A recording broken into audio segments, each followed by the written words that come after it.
So ever since I was an architecture student, I always had an interest in technology. There were like a ton of tech that would have definitely made life easier way back then, but were pretty expensive and I had like zero dinero. Well, who am I kidding? I still have zero dinero today. Well, fast forward to 2020, the year where technology of yesteryear becomes a little bit more affordable and slightly more Chinese.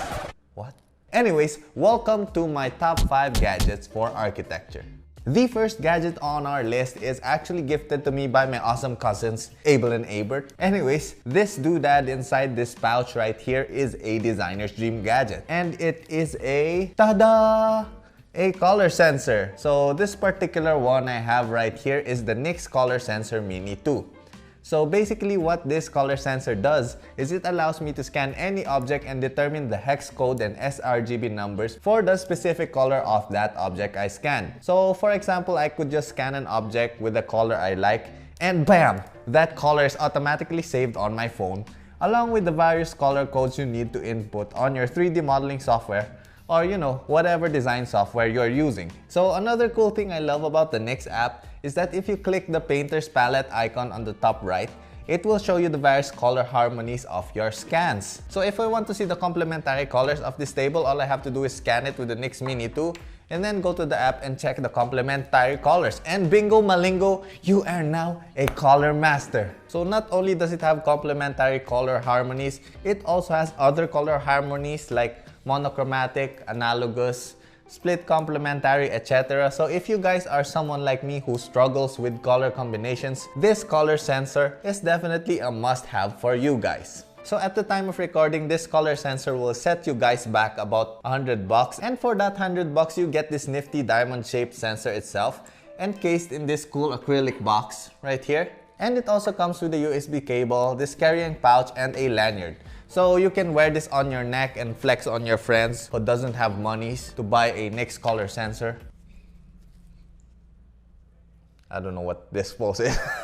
Anyways, one thing that kind of bugs me about this sensor is that in order to turn it on, you have to plug it in via the USB cable. So yeah, you have to carry a USB cable and a power bank with you at all times if you want to use this thing. So I wish they had just placed like an on and off switch here. Anyways, let us move on to gadget number 2. So unlike our first thingamabob, gadget number 2 is not so portable. And I'm not sure if you guys could see it right there, but that, my friends, is a 3D printer. I actually just got that like 2 days ago and I have been printing a bunch of nonsense things with it. I definitely did a lot of trial and error trying to get my prints just right, but let me tell you guys, that 3D printer is a game changer for architecture students and architects alike. But Leon, aren't 3D printers expensive? So at the time of recording, that 3D printer costs only $230. Crazy, right? I know people who have cell phones that cost like 5 times more than that. Hell, some people even have shoes more expensive than that 3D printer. And yes, I'm talking about you Yeezy wearing architects out there. Joke's on you. I can now print my own Yeezys with that baby.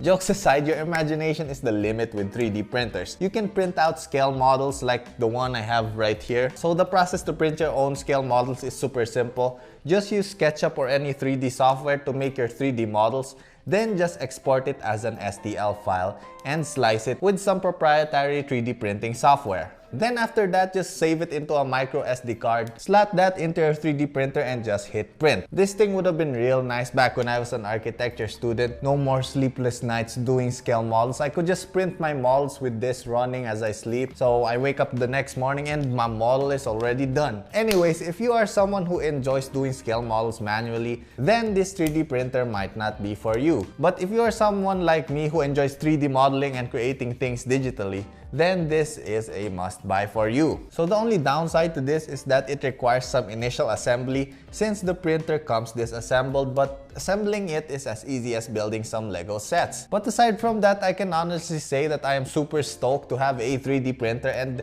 I can't wait to print more stuff. Welcome to the 21st century, my dudes. Moving on, the third piece of technology on my list fits in the realm of pocketable architecture gadgets. Is that an architecture gadget or are you just excited to see me? This, my friends, is not a Nokia 3310, it is a laser distance measurer. Or some call it a digital laser rangefinder, so just call it whatever sounds cooler. Its name is pretty self-explanatory. It is a measuring device that uses a laser to gauge distances. I got this one for about $15, which is about the price of a high-quality tape measure. Okay, so this works pretty simple. So you just click on this red button right here, and it projects a laser dot from this top hole right here. So whatever surface that laser dot is at is where this gadget will take its measurement from. So let's say I want to measure the distance of the ceiling to the top of my head. So we will just place this thing on my head and point the laser to the ceiling. Now just click on this red button again to measure. And bam!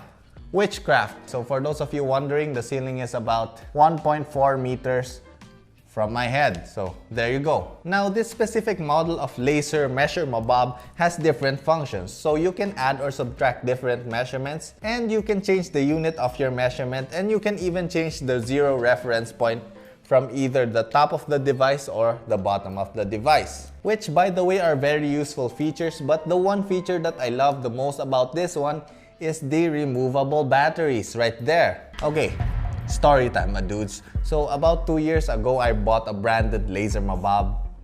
It's Bosch. I think it was about $120 for that one. And after 3 months of normal use, the batteries on that Bosch laser thingy just decided to die on me. So the bad thing is that that Bosch laser mabob had some built-in batteries. So there's no way I could have fixed the battery issue. Long story short, I sent it back to Bosch for repair, and when I finally got it back, which took like 2 months of waiting, within a week of using it, the gosh darn thing broke again. Gosh dang it! So yeah, here we are with a $15 laser distance measurer, and I couldn't be more happier with my purchase. Although one feature that the Bosch laser mading dong had and this one lacks is the angle measurement feature, which comes in handy sometimes, but you know, I got an app for that on my phone. So yeah, Bosch, if you're watching this, send me some free stuff. Anywho, moving on to the fourth gadget for architects. So this one I don't particularly have with me, but I'm planning on buying one sometime in the near future, and that is a cutter plotter. So for those of you who do not know what a cutter plotter is, it is basically a printer, but instead of printing on paper, it cuts the paper. So this will come in super handy when prototyping some scale models. You can just cut out the wall-in-thin cardboard with the cutter plotter, tape them together, and bam! Instant scale models. But Leon, if I already have a 3D printer, why would I need this? Well, black and white question, Leon, I have one word to answer your question, and that is time. Saving. Dang it. Okay, so with this cutter plotter, you can cut out designs so much faster than using a 3D printer. So you can use the cutter plotter to prototype some wall shapes, then later on print your final designs on that 3D printer. So this gadget actually complements the 3D printer pretty well. So you can cut some stickers which you can then apply onto your 3D printed models. And you know, there's so much I want to do with the cutter plotter once I get my hands on one. Sky's the limit, young saplings. So the only downside I see with this is that it is a bit expensive. Right now, the cheapest cutter plotter I could find will set you back a good $250. So yeah, kinda pricey. We'll just keep that one on our wish list for now. And just like that, we are now on the last item on our list, and that is the Mowasher. Mowasher? It's like Moana's lost brother, Mowasher. So anyways, this Mowasher gadget, just like our previous gadget, I do not have it with me right now because it's kind of expensive. So everything I'm about to discuss is just what I see from the videos and their website. So basically what a Mowasher is it is a motion-based measurement tool that allows you to track this measuring tape looking thingamabob via an application. So you take the Mowasher and basically use it to outline the place you want to measure, and it plots out the areas that you have outlined, then inputs that data to your cell phone app, and bam! You now have a DXF file that you can edit in your CAD programs. So I can see that this will be very useful for plotting out as-built structures, or even for estimating weird shaped areas. So according to their website, you can use this to measure 3D volumes, irregular 2D areas, distance of inclines and angles between surfaces, which I'ma tell you guys right now, those are some of the hardest things to measure with just some regular tape measure and quick maths. So yeah, if what they say is true, then this Mowasher will be a lifesaver. But unfortunately, with the price tag of $300, if you don't do estimates and as-built drawings on a daily basis, I think you're better off buying a second 3D printer or maybe even some Yeezys. Anyways, with that being said, I guess I'ma end the video right here. So if you guys liked any of these 3D products, I'ma put some of my Lazada affiliate links down in the descriptions below. Also, for the dudes out there who can't afford any of these things yet, do not be discouraged, my dudes. I too couldn't afford any of these things I mentioned just a couple of years ago. Actually, 2 of the items on this list I still couldn't afford. But that is besides the point. What I want to say is to never give up. Remember, money is not a measure of success. If you find happiness in the things you are doing right now, then you, my friend, are successful in my book. So just keep at it. If you enjoy what you do, I'm sure you guys will find success. You won't even notice it, but money will just follow. Anyways, if you guys like this video, don't forget to like, comment, and subscribe down below to become a member of the Arky Squad. I will see you guys on my next video. Thanks for watching. Flying peace!